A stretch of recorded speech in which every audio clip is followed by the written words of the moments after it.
കോഴിക്കോട് താമരശ്ശേരിയിൽ അതിഥി തൊഴിലാളിയെ തോക്ക് ചൂണ്ടി തട്ടിക്കൊണ്ടുപോയി ബന്ദിയാക്കിയ കേസിൽ പ്രതി നിലമ്പൂർ സ്വദേശി ബിനു അറസ്റ്റിൽ.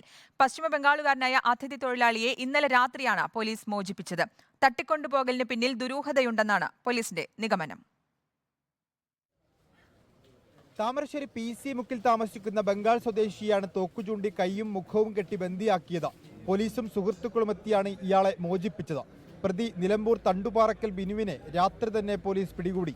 പോക്സോ അടക്കമുള്ള ക്രിമിനൽ കേസുകളിൽ നേരത്തെ പ്രതിയാണ് ബിനു. ബംഗാൾ സ്വദേശി നാജിം ആലം എന്ന 19-കാരനെ വീട് വൃത്തിയാക്കുന്ന ജോലിക്കെന്ന് പറഞ്ഞാണ് ഇന്നലെ രാത്രി 7:30-ന് കൊണ്ടുപോയത്.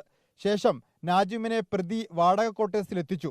തോക്കുചൂണ്ടി ഭീഷണിപ്പെടുത്തി ബൈക്കിൽ തന്റെ കൂടെ വരാൻ നിർബന്ധിക്കുകയും ചെയ്തു. തുടർന്ന് പ്രതി താമരശ്ശേരി മുക്കം റോഡിലൂടെ നാജിം ആലത്തെ കൂട്ടി 1 മണിക്കൂറോളം യാത്ര ചെയ്തു. ഒരു ബാറിലെത്തി മദ്യപിക്കാൻ നിർബന്ധിച്ചു. ഈ അവസരത്തിൽ പ്രതി ബിനുവിന്റെ അരയിൽ തോക്കുണ്ടായിരുന്നുവെന്ന് നാജിം പറയുന്നു.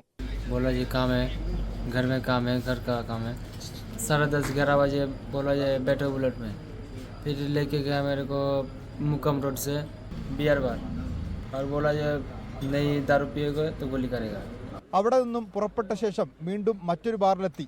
അവിടെ നിന്നും മദ്യപിച്ച ശേഷം 2 കുപ്പി മദ്യം വാങ്ങി താമരശ്ശേരി പള്ളിപ്പുറത്തുള്ള വാടക ക്വാർട്ടേഴ്സിൽ തിരിച്ചെത്തി. അവിടെ വെച്ച് വീണ്ടും തോക്കു ചൂണ്ടി തന്നെ കിഡ്നാപ്പ് ചെയ്തിരിക്കുകയാണെന്ന് പറഞ്ഞ് പ്രതിയുടെ ഫോണിൽ നിന്നും നാജിമയുടെ സുഹൃത്തിനെ വിളിപ്പിച്ചു. താൻ തിരിച്ചെത്തില്ലെന്നും പറയിപ്പിച്ചു. പിന്നീട് കൈയും മുഖവും കെട്ടി റൂമിൽ നിലത്തിട്ടു.